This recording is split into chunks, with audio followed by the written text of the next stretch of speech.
teach shop class. I try to be involved when I can. And I said to him, I says, what is your biggest problem today with these kids? Because these kids today they're not motivated. I'm sorry. I'm not picking on you out there, but on a majority level. And I said, what's the problem with today's kids? And you know what they told me? Moms. I got 4 teachers, and 2 of them are female that I know. And they said the moms, they just coddle them too much. They if they got to work too hard, they're literally, the kids are texting going, I got a test today in auto and I didn't study and I don't want to take it. So the mom will literally call them in. They got a doctor's appointment. Yeah. So we got to get rid of that mentality and put back in there to get to work and to learn something. Real quick, Joe, what was your first car? My first car was a 1982 Honda Accord hatchback. Oh, Yeah. Is POS a model?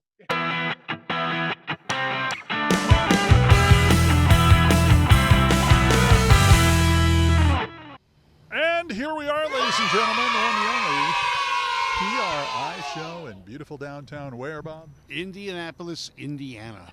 We do this for you, our studio audience, because we want you to see the latest of what's going on in the car world.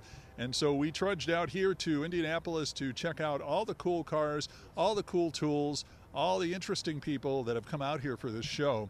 And we have got some great ones for you today on the program, and you'll get a chance to see all sorts of interesting people.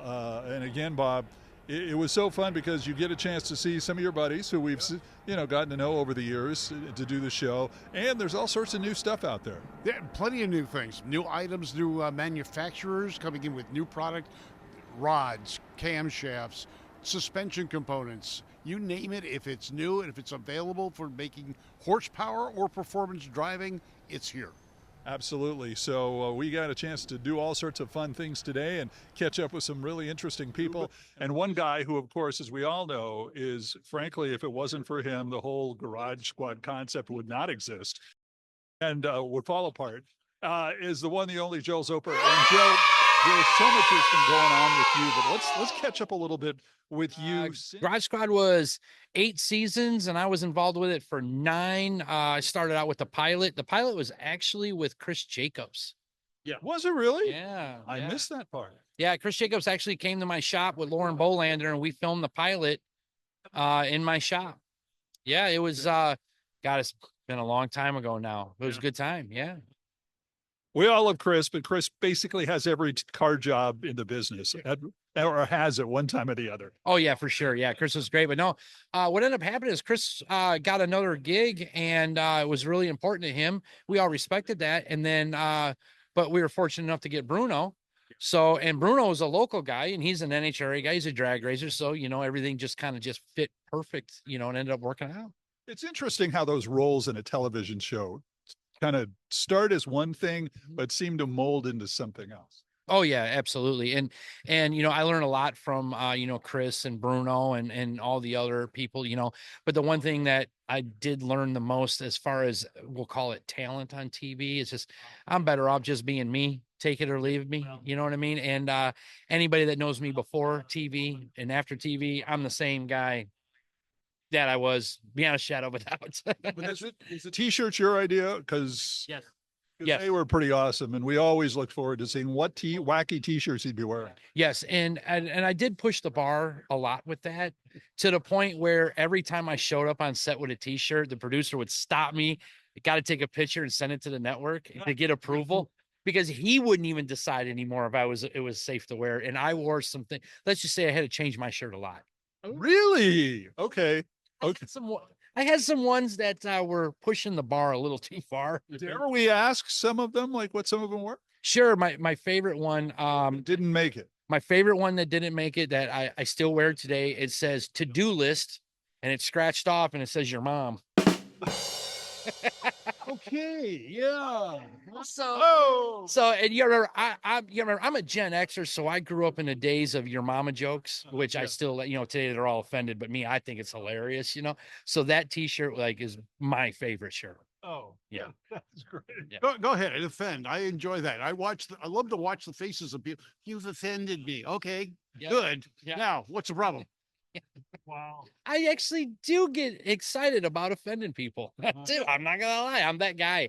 I'm that guy that I'm always laughing, joking, having fun. But when it comes time to get a job done, I take it very seriously.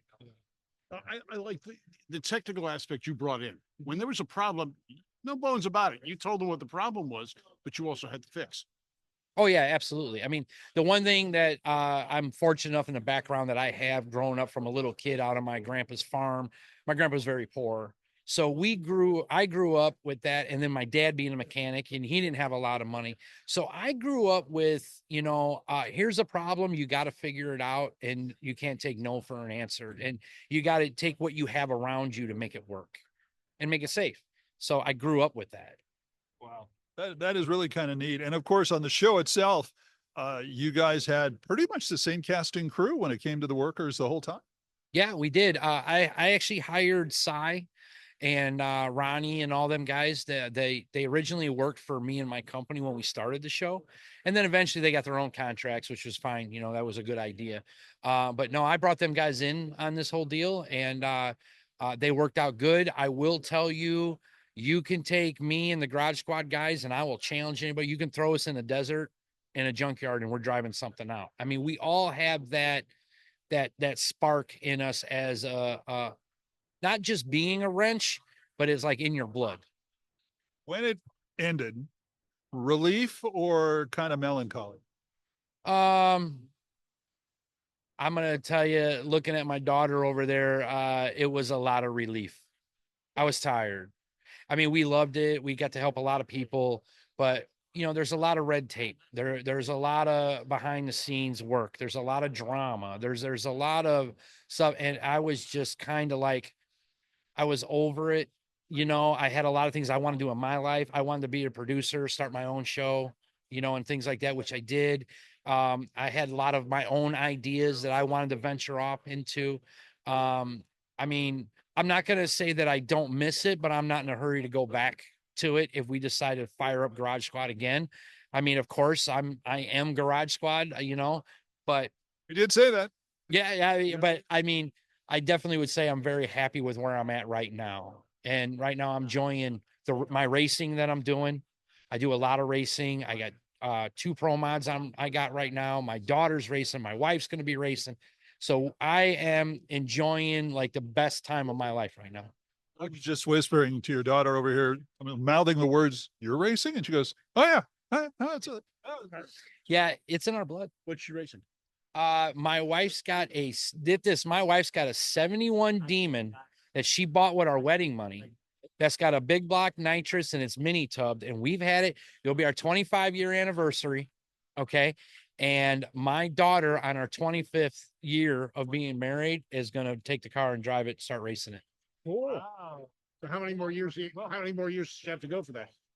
Right now. Right now. Right now. Yeah. No, she's ready this year. Yeah.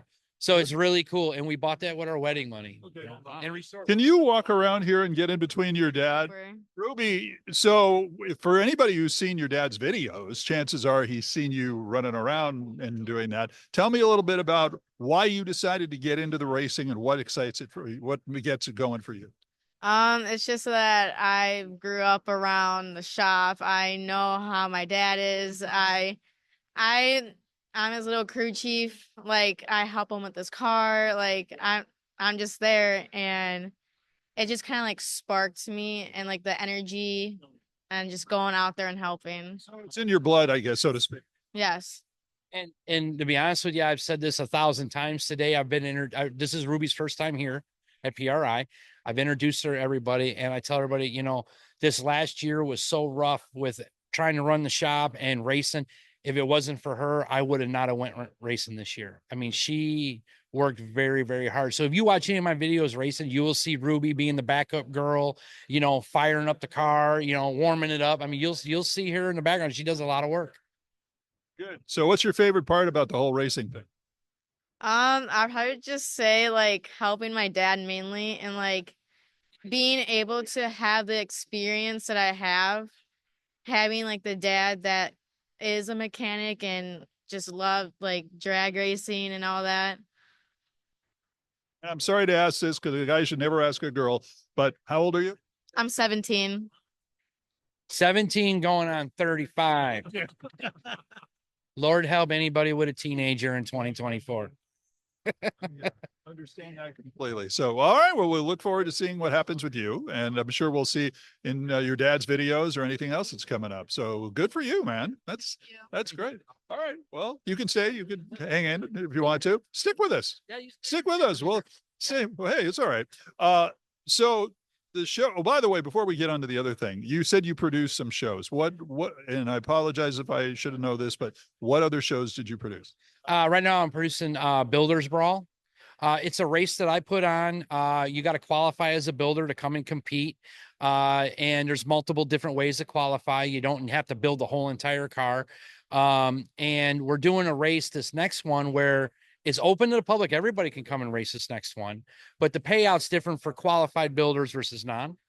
So we started filming that, and we got our third episode is getting ready to air here real soon on 0 to 60, and it's going very good. People love it. And what I'm trying to do with the Builders Brawl idea is, in the last 10 years, I think you guys can agree with me that with social media, our industry has went away where the talent really isn't there anymore. It's all about, who you know and popularity contests, it seems like, right?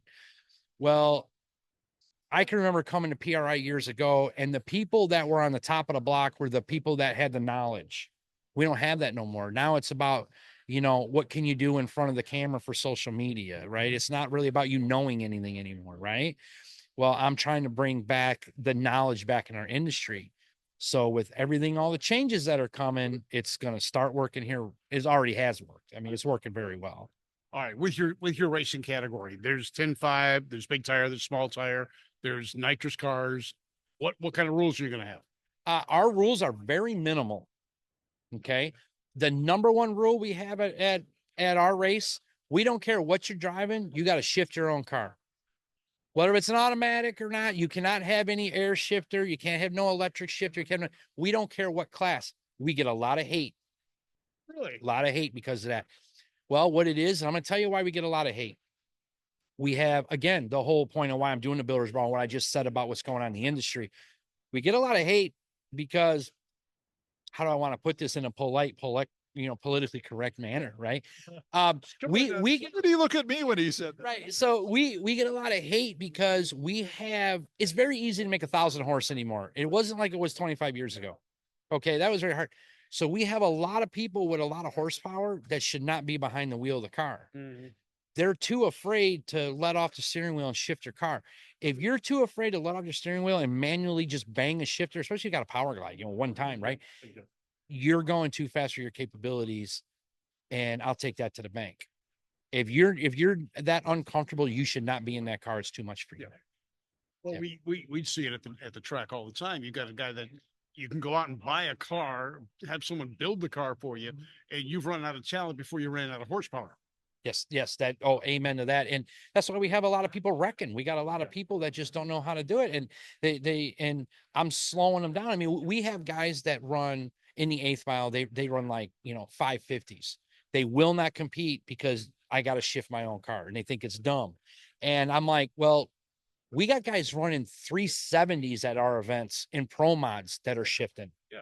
Linkos, clutches, so it's like, you're not going to tell them guys that this is dumb. They're going to look at you and go, you need to up your game. You need to practice. You need to learn. And it's making waves. Trust me. It's good. Yeah. Good. It's survival of the fittest. Basically. We're wanting to bring back the talent of driving. Cause if right now you let off a button, the car automatically shifts. It's a glorified video game. Yeah.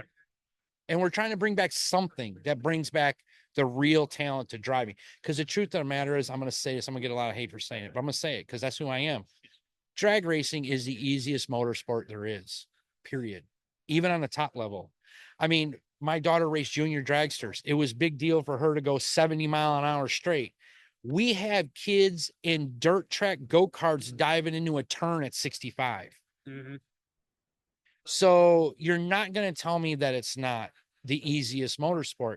So we're trying to bring back a little bit of a challenge. Well, it's skill besides just hitting the throttle and pointing the car. But you Yeah. got to have some skill. You got to have some dexterity. Yeah, well, think about it. Between trans brakes, computer timing control, and then of course, don't forget traction control is a big deal. And then the tire technology and the chassis and suspension technology. There's really no challenge. When I raced my Daytona on the street with NPK, my computer was down in my car, and I went old school on a pedal on the street. I had nothing. And I had a mag and a mag switch. That's all I had. And it's the challenge. Well, I still talk about that. We daily drivers. I still drive a manual transmission. Mhm. It's fun, and it's a skill. I've got better control of my car. But you get kids nowadays. I had one. I took my car to a car wash because I was too lazy to wash it, and the kid gets in the car and he goes, "It's got 3 pedals. I only have 2 feet." I'm sorry. Yeah. Learn. Yeah. And I just met a guy today. He's a great guy, him and his wife. He holds the record for the fastest stick shift small tire vehicle. It's a truck Okay. that was over in a booth that I was signing at. And I told him about our shifter rule. And I told him about how we got people that won't come because they won't shift an automatic. He busted out laughing. Yeah. He goes, "I'm going to show up with my stick shift truck. It's the fastest one in the world." I'm like, "Oh, that would be great." Yeah. You got to, and that right there is a talent we need to focus on. By the way, I have two breaking news stories. I think one, the fact that we got to about the 15-minute mark before the line, those kids from back in the day, that line came out.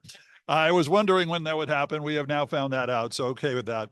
The other thing is what we had talked about a little bit before we had you come over here. And that's that news from this week about your old bosses at Motor Trend. I should maybe, and it's maybe not, I cage this by saying maybe it's not your old bosses at Motor Trend, Yeah. but it's Motor Trend is selling out to Hearst Publications, which does Car and Driver and a few other car mags out there. I thought it'd be the first thing I thought of was you because I thought you were going to be here. I thought it's like you've been very outspoken about this whole thing behind a lot of the shows on Motor Trend going away. And what do you think of when you heard that? Well, see, the Motor Trend publication side of it got sold to a company called Hearst, I believe, right? Okay. So that's it. The Motor Trend TV side of it is a different side of it. Okay. But basically what has happened, and I'm just going to flat out say it, is we see this as roughnecks in all of our industries of all kinds of trades, that you get these people that know nothing about your trade. They know nothing about your industry, but yet they're dictating, what you're doing and how you're doing it. And you're scratching your head going, this doesn't make any sense. So for me, I was sitting back watching a lot of things happen that made no sense, not going to work. I could see plain as day as someone that eats, breathes, and lives this lifestyle, that we had people that didn't really know what they were doing. They know how to make money, but they don't know how to interact with you as a gearhead, right? Well, if you can't interact with you as a gearhead, well, the money's going to run out because you're not going to be interested, right? So my idea, I'm sitting here just literally face palming, going, really, guys, I'm not doing anything. I could have saved you guys millions on some of these decisions, right? And they're like, oh, it didn't work, and I'm over here going, well, no kidding. Well, I think you do that multiple times, eventually the bottom's going to fall out. So that's my take. Now they ended up, it's going to be a rerun haven. And now, and it's just the way it is. I mean, it's just the way the marketing went. It's just the way the future is going to be. And don't get me wrong. I mean, I started back in the Velocity days, and all my buddies at Velocities, all the producers and everything. I mean, I love them. I mean, they're good to me. They gave me my shot, mad respect. When the merger happened years ago at Motor Trend, so many things changed. Me, because I got a big mouth, I flat out said, are they going to ruin it? Was the first words come out of my mouth. And I'm going to tell you why I said that. And I'm going to pick on them, and I probably shouldn't, but I'm just going to tell you from a gearhead's perspective that loves this industry. When I was a kid and I went to the pharmacy to go buy a magazine, right? Tell me how many times you rode away on your bicycle with a Motor Trend magazine. Motor Trend magazine is a great publication and it's really awesome, but they don't have any business being involved in the American car culture. Okay. The only time you saw a Motor Trend magazine, you went to the doctor's office. That's what the secretary ordered because she didn't know any better. Right. Okay. And I'm not picking on, but it's true. I mean, Carcraft, Hot Rod, right? I mean, Super Chevy, these are the things. So I was very worried. And I said to my producer from Velocity, I'm like, are they going to do, like this is going to be the same thing? He goes, no, no, no. Well, within 2 months later, he's like, I'm out. And he left. Yeah. So, and he was a great guy. I love that guy. And You got to go back far enough, though. I'm a lot older than you. Motor Trend, Really? I think so. Let me look. See the rings on your arm. Sure, yeah, I'm looking for the how old I. Motor Trend was a hot rodding magazine when it first came out, and it morphed into a competitor for Car and Driver. yes. And Yes. that was its downfall. Yes, I've seen the old school magazines back in the absolutely. Motor Trend was awesome, but the truth of the matter is they got out of touch with American car culture. I'm just going to say it. I don't really care as a gearhead to go see, the reviews and updates about a BMW X5. I don't. Nobody cares. I mean, not when we're talking about twin turbo LS swaps and things like that, right? So, but the thing is they had their niche. I'm not picking on them. There was a niche for somebody else, but it's not the niche for American car culture. So when you start Velocity and it's all about the American car culture and you come in and you ruin that and you take away from it, you are slitting your own throat. Yeah. So that's why 2 years ago when Garage Squad was done, I was like, I'm just going to kind of sit back and watch because I already knew what was coming. And so I was not surprised. I was surprised when I got the phone call when all the producers have been there a long time. They all got their severance package. They all sent home. I felt bad for them. They were good guys and they worked so hard and they all gave me my shot. And I got a lot of respect for them. And I'm very thankful. I'm very thankful to all my fans. I'm very thankful for everything, but there is a reality in the industry. And you're probably thinking, is this going to be bad? It's not all doom and gloom. It's not. This is a good thing that this is happening. Our industry needed to change. Our social media is ruining our industry. We got too many young girls, which I try to keep Ruby away from. And she agrees that, they're showing their junk in the camera on social media to try to get sponsors. That's not how this is done. Okay. We've lost the traction of real talent coming through these doors at PRI, where now it's about a popularity contest. It's not about what you know. And years ago, you went to SEMA, you went to PRI, which I love. I love PRI and SEMA. It's my most favorite place to go. And it was about the talent. It was about the knowledge. And without that knowledge, none of this would exist. But our TV and our social media started focusing on what wasn't talent anymore. And so now we're going to hit a lull. And it's going to be fine. We're going to live through it and it's going to be fine. It's going to be the best thing that happened in this industry. So while everything's going on reruns, everyone's all disappointed, follow us on YouTube. We're on YouTube, follow PowerTube TV. We still have plenty of other places to go to get our Gearhead content. It will be for the better, I promise. We'll be back to a moment of Joe Zolper runs the world in a moment because I am going to ask him what he would do if he was Prince of the world, king of the beyond and all that. But first I have to ask Ruby this because there's I wanted to wake you up and B, it's like your dad had mentioned the fact that, you go to anywhere to get a car magazine and suddenly he used to get this and he'd take it home and all this. When was the time when you realized Dad was more than just a guy that worked in your garage and that other people knew him because of that? When did you realize your dad was Joe Zolper? I think I realized that more like when the second season of Garage Squad came out because every time it's funny because every time we would go out in public or something, we would get stopped 5 minutes here and then 5 minutes after that. And I'm like, yeah, that's when I finally realized I'm like, yeah, that's my dad's famous now. Okay, so do you treat him any differently now that he's famous? No, I still see him as my same old dad. She was going to say old man. She was. Yeah. I was saying my old man. Yeah. Okay. Yeah. Well, yeah, I thought about that because it's like the first time that it happened, it must have been a little weird. I mean, at first, I was young and I didn't know any better. So it did feel just a little weird, but I grew out of it and you got used to I got used to it. Yeah. Got over it. Yeah, that's what it was. Yeah, that's what it was. Yeah, yeah. Yeah, okay, you're famous. Dad, whatever, you know. Yeah, he may be famous to them. He's still my dad. Yeah. Just that guy. Yeah. Yeah. Exactly. All right, very good. Good job. All right, so Joe, we have handed you the keys to reality. Uh, he's already thrown it back. And so we've given you the keys. And how do you, and this is for all you people out there who are watching Motor Trend or watching all these shows and have heard the stories about shows going away and, oh my God, what are they going to do? So how do you fix it, or how do you take care of it? Well, I mean, we all got to do our part. Okay. I'm doing my part. I'm still building cars and doing my thing. Like I said, I'm putting on my Race to Builders brawl. I'm trying to give back to the car culture that has done so much for me. I think that's the number one thing we got to do. I mean, little things. Stop hitting the follow button on fake people. I mean, you can see plain as day that this person really doesn't know how to do this. I mean, just stop that. Stop following people just because they got a bad attitude, but they got a fast car. It's nothing wrong with. We all have our favorite race car driver, right?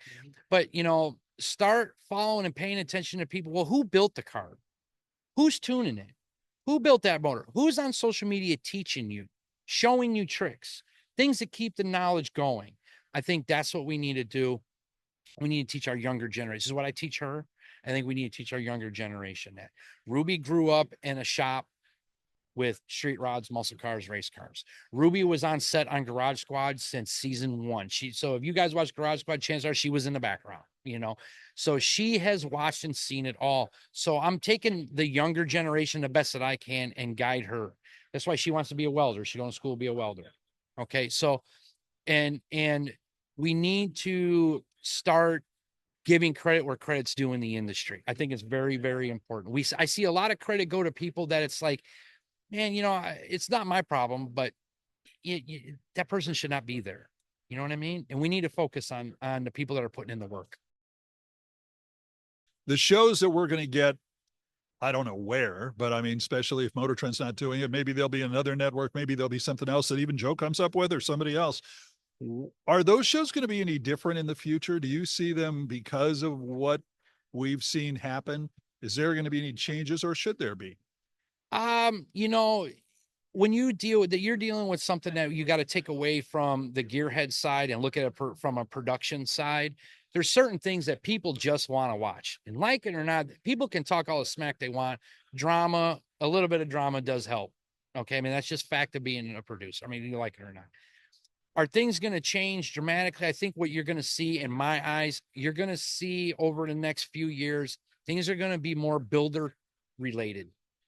It's not going to be so much about watching the cars race down the track. It's also going to be more about building the cars to go race down the track. You follow what I'm saying? Yeah. You're going to start we live in a time where people don't realize it until it's in front of them, but we're striving for knowledge. We want to take anything we can get. I mean, take a look at these kids and how smart they are with technology. They need something to push them a little farther. And that's what we got to focus on. One of the things I'm seeing, if you look at the market right now, new cars, there's only one 2-door. It's a Mustang. There's no more Camaro. There's no more Challenger. Charger's a 4-door, been a 4-door for a while. There's nothing new that a kid can get. But what about the older cars? You see more of a resurgence with the young people going towards an older car? Well, depends on what you call older car. You talking like muscle car, older car, or are you talking like 80s Monte Carlo SSs? Anything that's older. I mean, what I think is old, I mean, the newest car I've got is 2003. Mm-hmm. Older than that is my idea of an older car. Yeah, and absolutely. But the problem is they're gonna fall into a car that's gonna be affordable, yeah. Right? So, I mean, like my dad, he's 73. He grew up in the muscle car area. He's like, why are these kids messing with this? I'm like, well, Dad, because the elder generation made a Hemi Cuda, $300,000. I mean, a Rust Bucket 69 Charger is still $25,000. I'm like, so how do you expect this kid that makes, $10 an hour to even think about that? So of course he's going to go buy a Honda Civic. Do I like it? No. Do I think it's good? Yes. Let them do their thing. Mm-hmm. Better than that than nothing.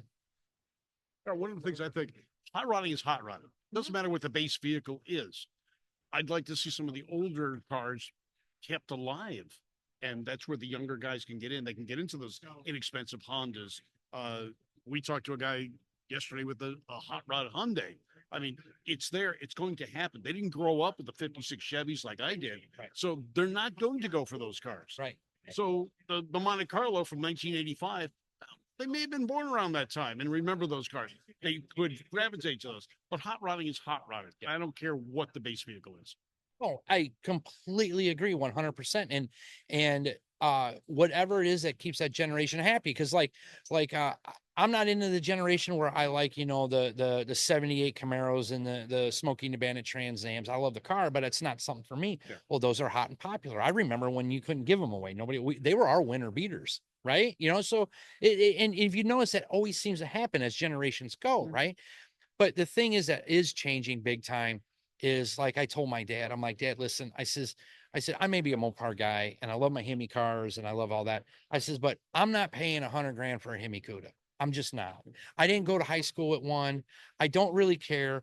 And I didn't grow up in that era. So I'm not diehard numbers matching, like some of these. I says, because that's not my generation. That's your generation.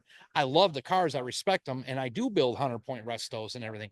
But I'm not going to go and say, hey, I got 100 grand in the bank. I'm going to go buy one. I'm just not. So we have to think of, in reality, how can we take what we got to accept and get it to the younger generation to help them out? I went to a Mopar show one time out at Carlisle, and I stood there on stage and I told everybody, I'm like, you guys want to help this out? I says, all them junk cars you got behind the garage, you're never going to do nothing with. The reality comes in, sell them to them kids. Let them buy them. You want to keep this going. They were not happy with what I had to say. Well, what do you expect? I'm shocked.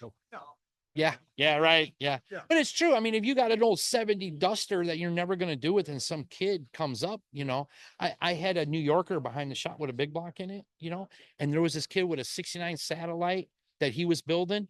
He needed a motor and a trans. I said, come on back here, kid. I gave him a whole big block New Yorker. Take the whole car.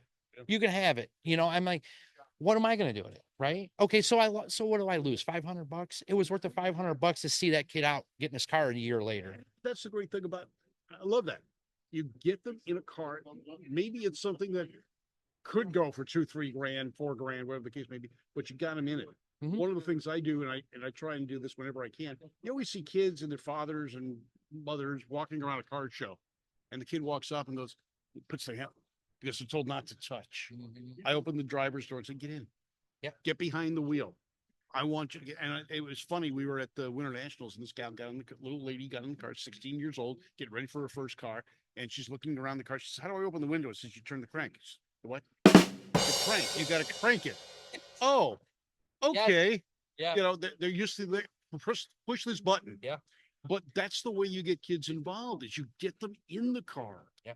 And yeah, you're not gonna find a pristine old car like that they can get into for a first car. Yeah. But you can find one that needs a lot of work, but you get them involved by doing that work. I got my kids involved the same way. Yeah. I had a 63 Ranchero. My youngster, my car kid, 13 years old, did the engine swapper because he watched what I'd been doing and did it. And that's the cool thing.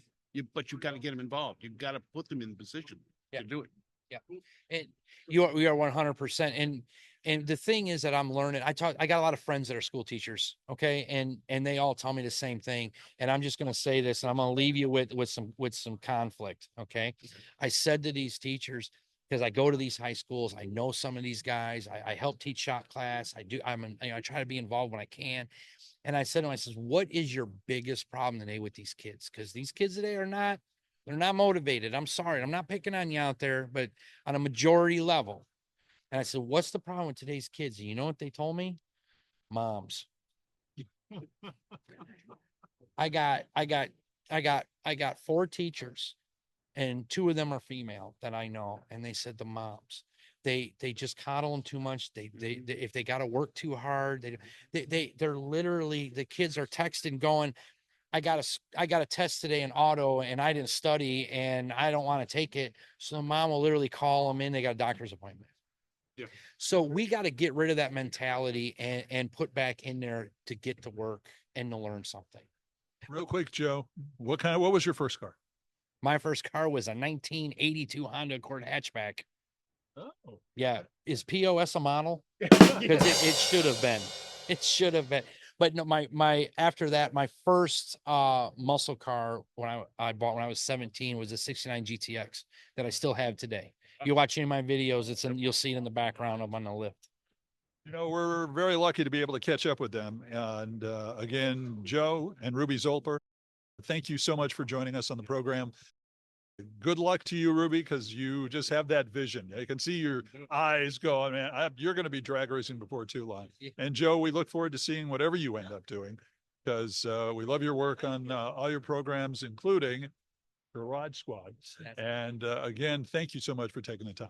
I thank you very much. And thank you for everything you guys do, being here, interviewing, getting the word out about the industry and how great it is and how awesome PRI is. I mean, we love it. And I thank you guys. Bob and I are here with a guy who knows something about something we've done a couple of shows on, slot cars. And you belong, Jim Cunningham, to something. I'm looking at your shirt. No Raceways. Yep. Nomad Raceways. We bring portable slot car tracks to events worldwide. We've been all over. Recently got back from Ferrari headquarters in Maranello. Did a deal with Lewis Hamilton at the Austin race. We'll bring it anywhere.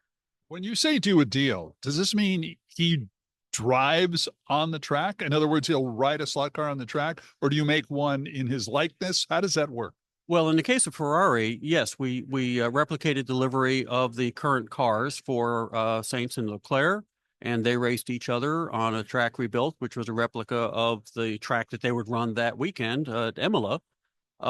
Most of the time, our clients are using standard tracks that we have that are optimized for different events.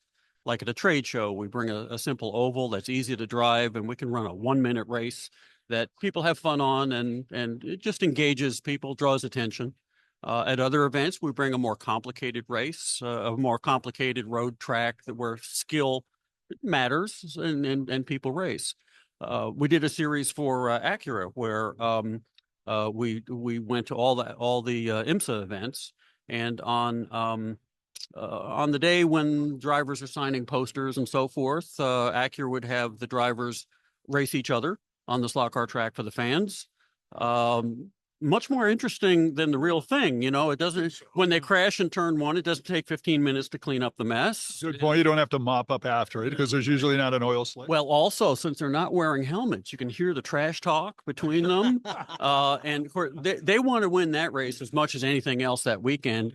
And it doesn't take all day, and there's more lead changes. It's great fun. All right, so I've been racing slot cars for a number of years. That's how we met many years ago. Yes. And the slot car habit, people don't think about slot cars. It's almost like a lost art, but it's got a resurgence. Yeah, well, slot cars were a huge fad in the 60s. So guys our age remember it when we were young, when they were everywhere in commercial settings. You know, they displaced a lot of bowling alleys and things like that. It's receded significantly since then with video games and RC and all the other entertainments that we have, but it still has some real advantages, particularly in a party type situation. It's something that people can pick up and do right away without a big learning curve. And for the hardcore guys that have been doing it forever, there's still a challenge in building your own car. Driving is driving, people get good at it. Yeah. You had made mention you built tracks just about anywhere. You said you put a track in Saudi Arabia? Not in Saudi, but in Dubai, the same neighborhood, but a little different attitude. One of my clients, Kaspersky Lab, a Moscow-based internet security company. And here we go. Yes, I was working on the dark side there, but anyway, I did 4 years with them, did all their trade shows, or many of them, and so they brought me to Dubai. Had some interesting races there. I remember at one point we were, the people standing 15 deep around the track because they were giving away some very nice Ferrari hats. It's like a $40 hat to win a 1-minute race. Yeah. So we had a lot of participation. And at one point, Mr. Kaspersky comes to me and says, some people do not stand in lines. Oh, that's right. We have royalty here. So I had to invite them to the front of the line. Oh, It's good like, gosh. I know, sir, you've been waiting 15 minutes, but do you mind if this gentleman races next? And you invite the royalty in and they participate. Is it obvious that they're royalty? It's a little bit hard because they're wearing traditional dress and they kind of look alike, but you can usually tell by the entourage. There's an entourage. So in other words, if the guy who's like leading the line is getting a little huffy, he then looks at the entourage and goes, "Oh, I'll stay right here. Thank you very much." Exactly. So I managed to get that working, but on day 2, a military cadre came in and they were shutting down everything. You don't move, don't move. They were locking the place down, and then here comes this fellow with 2 rows of 20 people ahead of him and 20 people behind. It's the Emir. Okay. So the Emir wanted to race. Now I had the only trouble I had had the day before was occasionally when one of those princes would not win, he got a little huffy. And so I was very glad that the Emir won. Yeah, I say that. Yeah, yeah. Take off his head. I lost. Yeah. You don't want any mayor to lose. I had just spent 14 hours on a plane next to a couple of British expats who were lawyers, and they were talking about how they were in some advisory role with the royal family about their legal system and considering making some changes. Apparently, they were considering allowing lawyers to represent the people in court. Maybe they should allow transparency because right now it's completely not transparent, and there are no appeals. So their system is very efficient. You get judgment right away. We're still talking about slot cars, right? Oh yeah, but I have interesting customers, so yeah. But slot cars have been a lifelong thing. I've been at it since 1966, and I'm one of those weird kids that took care of my toys. So I have my first slot car and most of them since. And my habit, I have a policy of generally I don't allow myself to buy a slot car until I win with the one that I have. My dad, when I was a kid, he enforced that. And so my cars tend to get retired into the museum, and now there's 1,500 of them. Yeah, don't tell my wife that because I've got. But you don't win that much, do you? No, I don't win that much, but I keep buying them. Yeah. So no. I've got 500 right now. Oh gosh. But and you were one of the people that helped me get addicted. Yeah, I did. Yeah. Okay, so you guys are basically conniving to drive women wild, and not for the reasons of which many think. Right. Yeah, driving women wild, but literally in a car. Yeah. Or with a car, one of the two. Yeah. Honey, don't you like this car? I know you do. Yeah. How did you get from, like most kids are playing slot cars in a storefront on insert name of your local street here to suddenly doing it in other countries or just spreading the word? What was the key to that happening? Well, let's see. By the mid 70s, I was rubbing shoulders with some of the pros. I couldn't afford to travel everywhere they could, but I did run the fastest classes of cars and had only a little success with that. So I raced every form, and just kept my hand in it. I've founded several companies. I had a bicycle company, sold that a few years ago.